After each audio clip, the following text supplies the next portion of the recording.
All right, welcome back, and we've been looking forward to this, way overdue, to have our Just moment. Bob Just is with us. He's a political commentator, founder of Concerned Families, a writer for Fox News, American Thinker, and the World Net Daily. He does have a couple of websites, democratsforamerica.com. I don't even know if there is such a thing anymore. And Bob Just, well, yes, there is. There's one. His name is called Bob Just. And then bobjust.com. Here he is, ladies and gentlemen, live from New York City, and that's not a pun for a Saturday night television show. Bob Just. How you doing, buddy? Good to be here, Perry. Good to see you. Good to see you. Yeah. A lot going on. Hey, we got a lot to talk about. I just want to start the show with this. What's it like living under Mondami? Well, you know, it's just like crime in New York City. It's bad. On the other hand, you know, you don't necessarily feel it every day. The reality is that at least he's talking to Trump, but his disrespect for the police is a really serious issue. You'd heard about the snowball thing. So I'm just hoping for a new election soon. Yeah. 4 more years, unfortunately, about 4. All right, so let's go to the State of the Union address. What an amazing address, an hour and 40-something minutes long, the longest in the history. He really set the Democrats up. He trapped them in a couple of things. But moreover, aside from all of that, the disrespect from the Democrats that were there, 72 did not show up, including our 2 senators from the state of Oregon. They went with a virtual town hall meeting with people from Hollywood, if you can imagine that. So, right. What was your 30,000-foot view of the speech? I think it was overwhelming. What he achieved in that speech was to basically show America its true choice.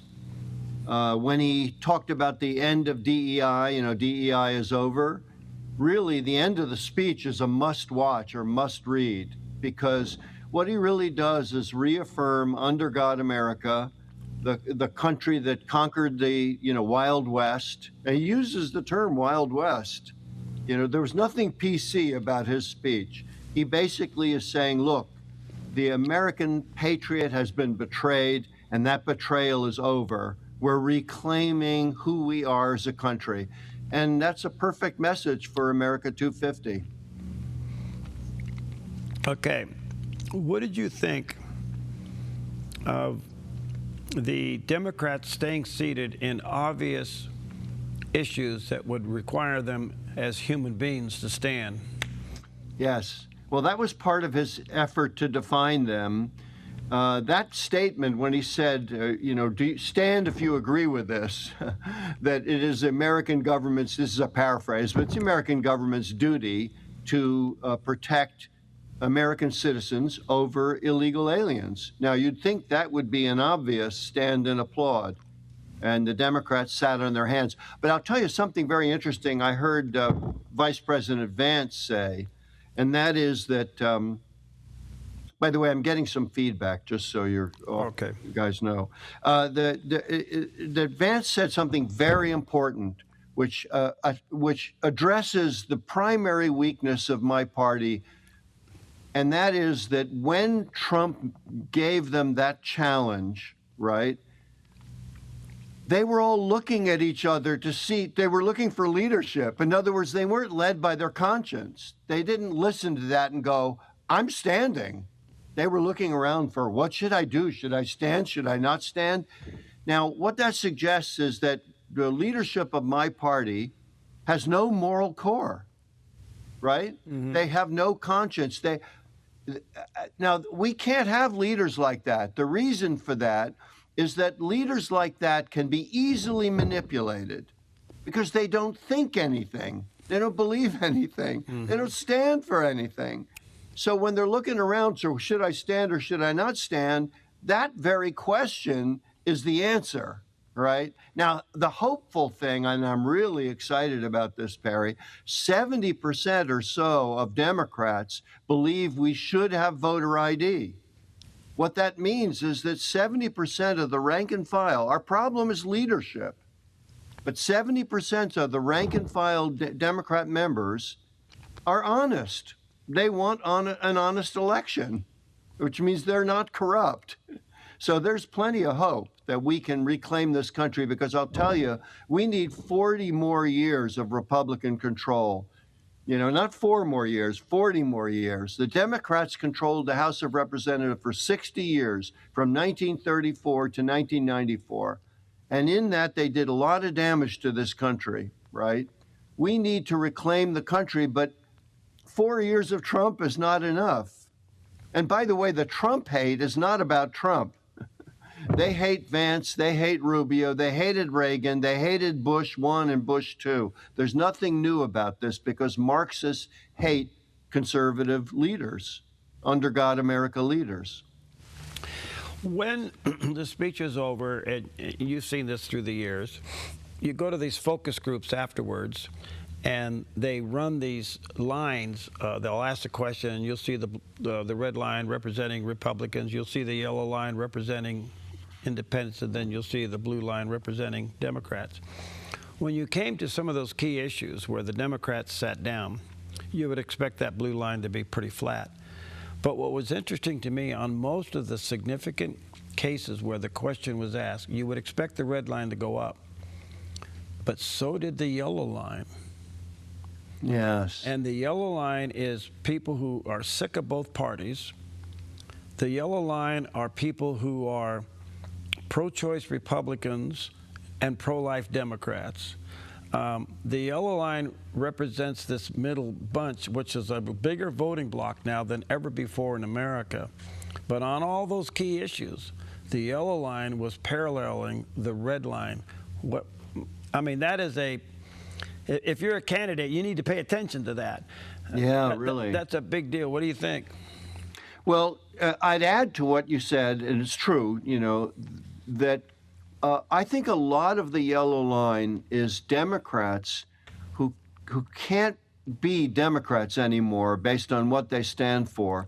But because of the decades of propaganda that, you know, Republicans are for the rich, yada, yada, yada, that they can't identify Republicans, so they identify independent. I think that's a lot of that yellow line. But yeah, you're right. Candidates have to pay attention to that, for sure. Any other moment in the speech that stood out to you besides the big question? Yes, well, many, but that trans issue, when Trump said these people are crazy, what he was specifically defining is, well, you know, the Bible says that those who say there is no God are fools. Now, what does he mean? What does the Bible mean by fools? People who don't understand life. They don't.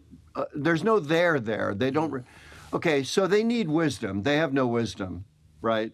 So when Trump says these people are crazy, he's defining a very key problem in my party, where people like me, who may stay a Democrat to try to change the hearts and minds of fellow Democrats, but I always vote Republican and have for decades. So there are a lot of Democrats like me. But what he's doing is he's defining the leadership. Stop and think about it. That moment came when he was saying it was wrong for judges to support not support a parent's right to raise their child when it comes to the trans issue in particular. And they wouldn't stand for this girl who thought she was a boy and was caused a lot of trouble by this leftist judge, and finally came around to who she was. And there she was in the audience, and everyone was cheering her, reclaiming her life. And the Democrat leadership wouldn't stand for that. They're just sour faces. So when Trump says these people are crazy, he's not kidding. You might not call it insanity, but you can certainly call it unsanity. Yeah. They're not dealing with reality. Is it evil? You know what? It's susceptible to evil in a very large sense. Yes, because there's no there. They have no inner core, so their house may be swept clean, but demonic infestation, or however you want to call it, is there. You know, the old saying about atheists is not that they believe nothing, is that they'll believe anything. Yeah. The Democratic Party leadership is essentially atheist. You know, the Trump derangement syndrome, you know, it's called TDS, Yeah. right? It's really much more than that. It's truth derangement syndrome.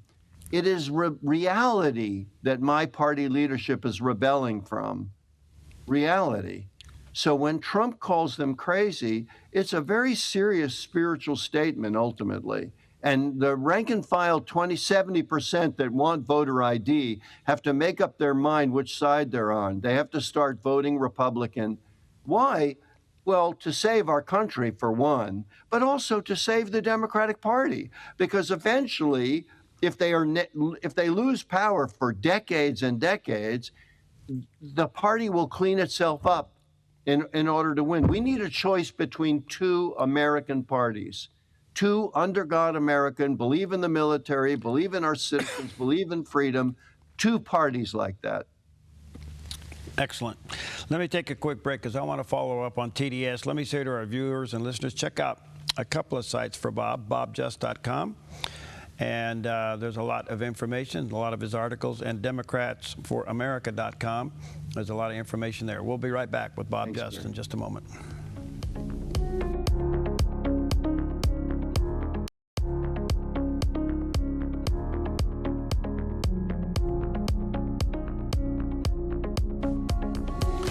All right, welcome back. Always fun and honor to have with us our good friend Bob Just, a political commentator. Bob Just is the founder of a great organization called Concerned Families, and he also contributes to Fox News, American Thinker, and you'll see a lot of his articles with WorldNet Daily. A couple of websites, democratsforamerica.com and bobjust.com. I want to come back to TDS. You make a very good point, from Trump derangement syndrome to truth derangement syndrome, and that's followed up with Governor Newsom, who I think wants to run for president. I don't know how damaged he is, but he basically said that Vice President Vance and Secretary of State, Marco Rubio, are more dangerous than Trump. I mean, he's obviously positioning himself thinking that they may be his challengers down the road.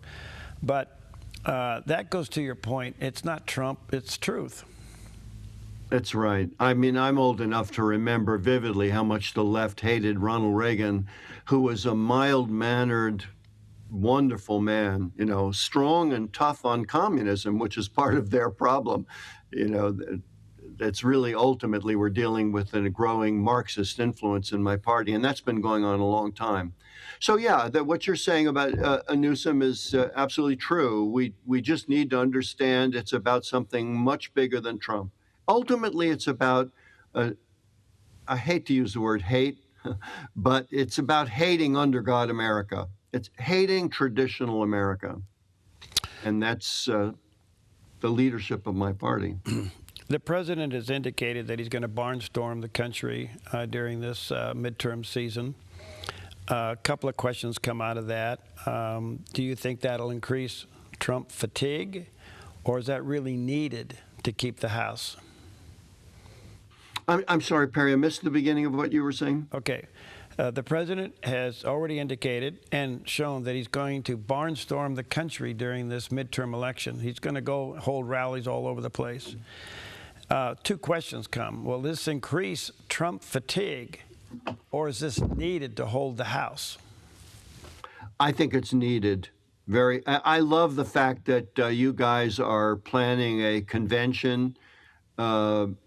We need to do everything we can to raise awareness, especially among regular Democrats, but also among, fence-sitting Republicans, to understand this really is a turning point for this country. We've really had 100 years, especially 100 years of atheist influence in this country, in our political arena, in our cultural arena. And we need to get back to God, because without the Lord, there is no country. We are an under God American system. Going back to the Declaration of Independence, right? Which is one of the reasons the left is very uncomfortable with the Declaration, which we honor this coming July, 250 years. We're celebrating the Declaration of Independence, not the Constitution. Right. I mean, that too. But at core, that we are a country that believes our rights come from God and not from government. Because what government gives us, government can take away. These rights are from God.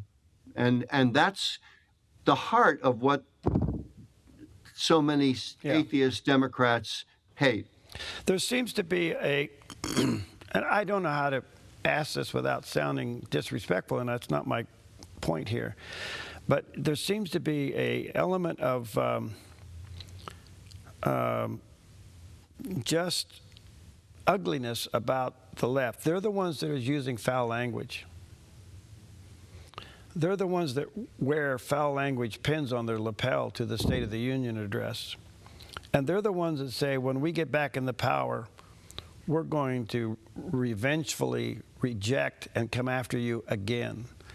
I mean, something really spiritually dark about all this. Or am I overreading it? No, spiritually dark is the exact phrase. It is spiritually dark. Because when people are encouraged to hate and hate and hate more, it's a despairing condition to be in. And it makes people very vulnerable to violence and to, violence begins with hate in the heart, right? Mm-hmm. And so, yeah, it's a very dangerous thing. And that Susan Rice quote is chilling. Other people, not me, but other people, and I agree, of course, have called it a straight up fascist. I mean, totalitarian. For her to talk about the quote, part of what she said there'll be an accountability agenda. This is not going to be an instance of, forgive and forget. She's talking about when they get in power, there's going to be a revenge. And she mentions, corporate interests, law firms, universities, and the media. They're going to come after anyone who, now in their view, right, normalizes Trump. That means, by the way, which you just implied, normalizing Vance, normalizing Rubio, normalizing Republicans, normalizing patriotic Americans. That's what we're talking about. These people are hostile to the very essence of who we are as a people. And Susan Rice's statement symbolizes that. Very serious, dark forces. Is the wheels coming off your party? Yes, and about time. I only hope that people will reject brand loyalty. Unfortunately, my mother was one of those people. She always described herself as a socialist, and toward the end of her life, she said she was in her heart a communist. But my mother didn't understand politics or economy at all. So in her mind, she was saying she was a non-believer. I baptized her 6 months before she died, but at the time, she was a non-believer.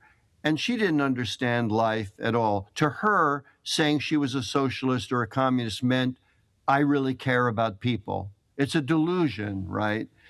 But she had a blind loyalty to the Democratic Party. She just walked in and voted Democrat, and that was it.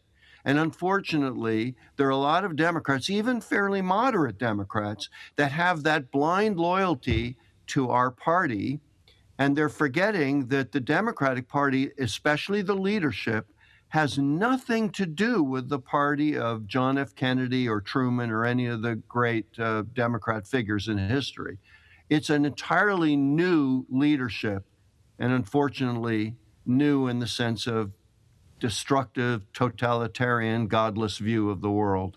So who's on the bench for the Democratic Party? I mean, Gavin Newsom. Is Gavin Newsom the best you can come up with? No. Look, the answer to what you're saying, on the bench are nothing but people who are go-alongs. I'd like to think that maybe Shapiro has some qualities as governor of Pennsylvania, but he's also liberal.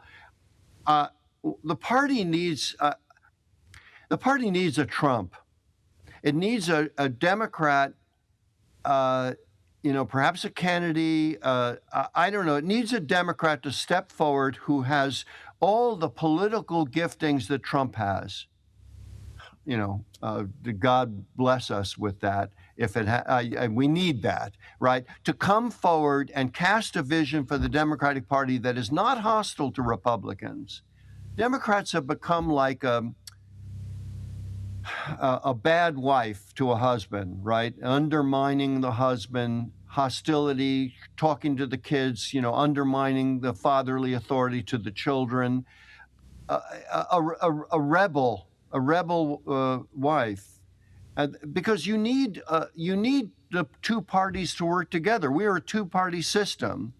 So even if there's disagreement, as there often is between husband and wife, the wife does not undermine the husband's authority. I know this is a loose comparison, but it's to make a point. There's increasing hostility in my party toward men, straight up, right? And toward traditional women, right? It is a rebellious spirit that has captured my party, which, for years on the air with you, Perry, I've made reference to the biblical figure of Jezebel. It's pure rebellion. And look, the Old Testament refers to rebellion as divination, right? There's a conjuring element to rebellion, because when it goes back to the truth derangement syndrome, when you rebel from reality, when you rebel from truth, you're up with no anchor. The currents, the spiritual currents of this world, which, as you know, the world is in enmity with Christ, to make another biblical reference. Right. The spiritual currents of the world will toss them which way and that way. They have no idea where they're going. And so in that sense, it's very dangerous. So they need someone to come in and break that tie with rebellion and get back to the country that we want to love. People naturally want to love their parents, and they naturally want to love their country. That's so beautifully said. Well, you're on a roll here today, Bob. One of those rare moments. Thank you, Barry. No, it's just good God stuff. bless you, brother. No, God bless you. It's good. And you're doing well there? Yes, doing well.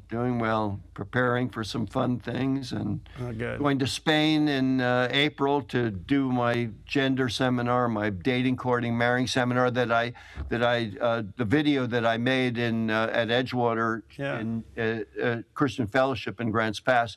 Some people in Spain, a church in Spain, saw it, and they immediately said, "Spain needs this." Okay. They invited me there. So good. Thanks to everyone at Edgewater made that possible. All right. Go to democratsforamerica.com. That's one place to communicate with Bob and read a lot of his articles. The other one is bobjust.com, and you'll read articles way back when. And I think there's an old picture of him there with Ronald Reagan when his hair was dark. Yeah.